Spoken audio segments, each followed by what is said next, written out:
Entre frissons sanglants, légendes urbaines, nuits inquiétantes, le film La Nuit des clowns s'impose-t-il réellement comme un film de slasher? Naturellement, on va voir cela ensemble.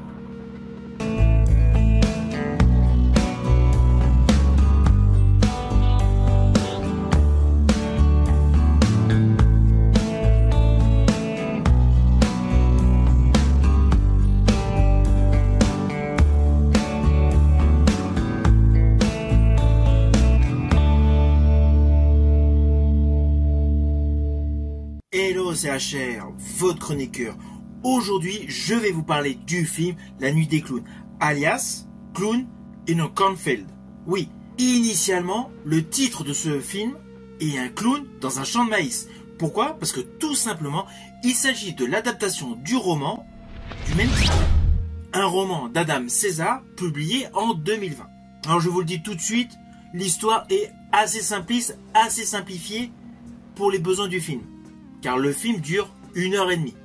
Je n'ai pas lu le roman, mais je pense que dans le roman, il y a beaucoup plus de tension que dans le film. Et je pense également que l'origin story est davantage développée.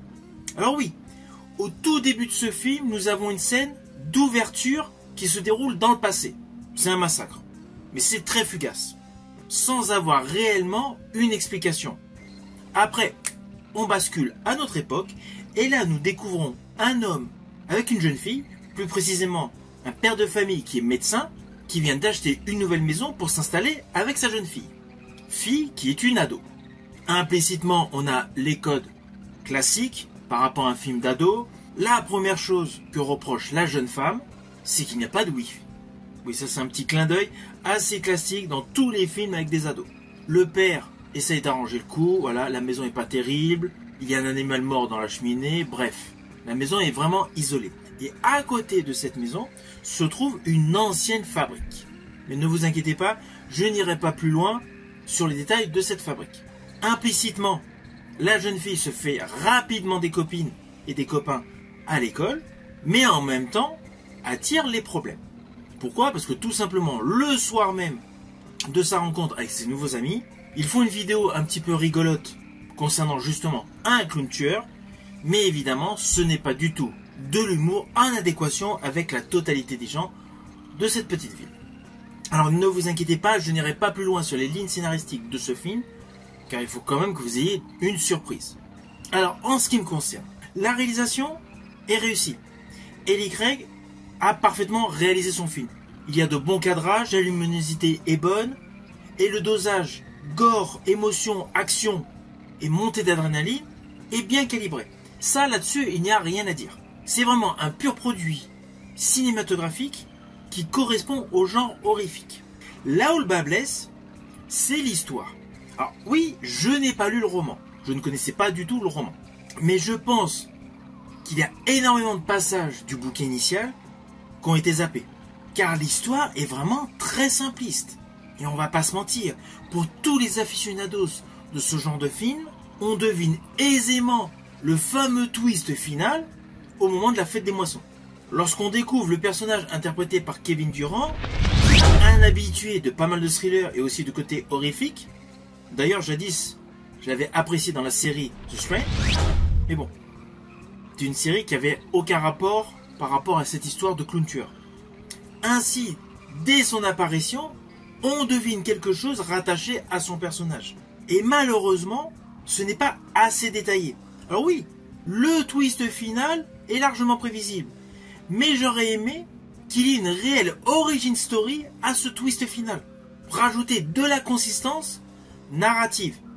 Car à part certaines scènes gore bien réussies, bien maîtrisées, il n'y a pas d'histoire. Sur le fond, c'est des clowns qui veulent tuer des ados.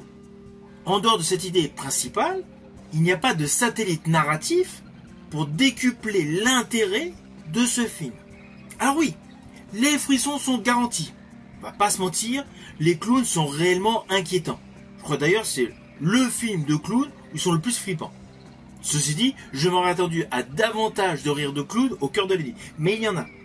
À chaque fois qu'on a la présence d'un clown, honnêtement, cela fait flipper. Il y a une réelle tension. Mais le problème, c'est l'histoire. Alors attention à un petit détail que je vais vous dire là. C'est un petit détail de spoil, mais plus sur le côté visuel. La bande d'amis que s'est faite donc la jeune fille s'amuse à faire des gags donc sur YouTube. YouTube ou autres réseaux sociaux.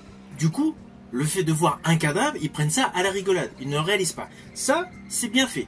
On repense jadis à l'histoire à Pierre et le loup. Pour cela, ça colle parfaitement. Mais il y a une scène horrifique que j'ai trouvée totalement inadéquate. Vous avez ces jeunes, qui sont les protagonistes principaux de ce film, qui sont poursuivis donc par des clowns.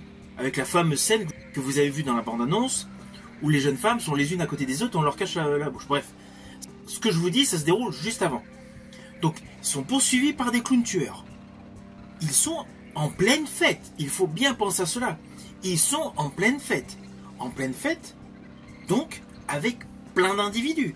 Tous les individus, en dehors d'eux, se cachent dans une grange. Jusque-là, logique. Mais ce qui m'interpelle, pourquoi les clowns ne s'intéressent qu'aux protagonistes principaux de ce film? Qu'est-ce qu'il advient réellement de ces jeunes qui étaient de véritables fêtards? On ne sait pas. Ça, c'était totalement zappé. Alors peut-être que c'est expliqué dans le bouquin. Mais perso, cela me gêne dans un film d'horreur. Vous avez une grange avec plein d'individus dedans, une armée de clowns tout autour tueurs. Ils vont s'occuper uniquement de 5 individus qui courent dans le champ de maïs.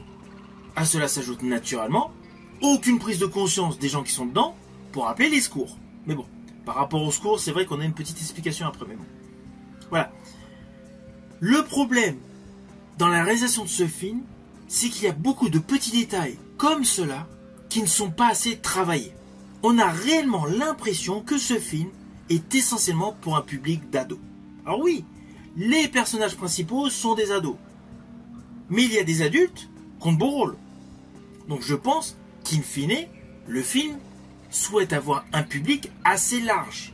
Mais à cause de détails de la sorte, le film divise son public. Cela rend ce film assez simpliste, bourré de clichés et surtout un tas de personnages peu édulcorés. Et alors le final, qui se veut avoir un grand twist, mais bon moi je n'ai pas du tout trouvé qu'il y avait un twist de fou, mais bon bref, le final est beaucoup trop explicite. Explicite uniquement sur les identités des clowns tueurs. Ils se présentent grosso modo un à un, ok, mais il n'y a aucune raison par rapport à l'origine story de ce massacre. Une petite histoire vite fait d'une autoroute qui a été déviée. Bref, cela n'explique aucunement la réelle origine de cette volonté de tuer des personnes. Alors oui, ce film, La Nuit des Clowns, joue à fond la carte du slasher rural. Cela se voit, il y a un petit effet qui veut rendre hommage également aux enfants de maïs de Stephen King, qui a eu plusieurs adaptations cinématographiques. L'ambiance est particulièrement réussie, il y a un petit côté envoûtant lorsqu'ils sont poursuivis par les clowns, mais le côté nostalgique ne compense aucunement le manque de scénario. C'est vraiment le bémol de ce film. J'estime que malheureusement, il y a énormément de trous dans l'histoire. Et alors, le bond dans le temps, juste après le carnage final, honnêtement, je l'ai trouvé hasardeux. Le film pouvait avoir une autre fin. Je pense sincèrement que ce film va essentiellement plaire aux ados. En ce qui me concerne, en étant fan de certains films d'horreur, je n'irai pas vous conseiller d'aller le voir. Attendez plutôt qu'il passe sur une plateforme de streaming. Au moins toute la partie teenage, vous pourrez la passer en accéléré. Et c'est ça ce qui est dommage dans ce film. C'est que la partie ado est beaucoup trop conséquente et le côté histoire est beaucoup trop short. C'est un compromis que le réalisateur a forcément voulu, mais qui implicitement va lui attirer uniquement les plus jeunes d'entre vous. Si vous allez voir ce film, n'oubliez surtout pas à me mettre en commentaire tout simplement ce que vous en avez pensé. Et si par mégarde je n'ai pas vu de détails vraiment hyper positifs sur ce film, n'hésitez aucunement à les publier sur ma chaîne. Je vous dis à bientôt pour une prochaine vidéo.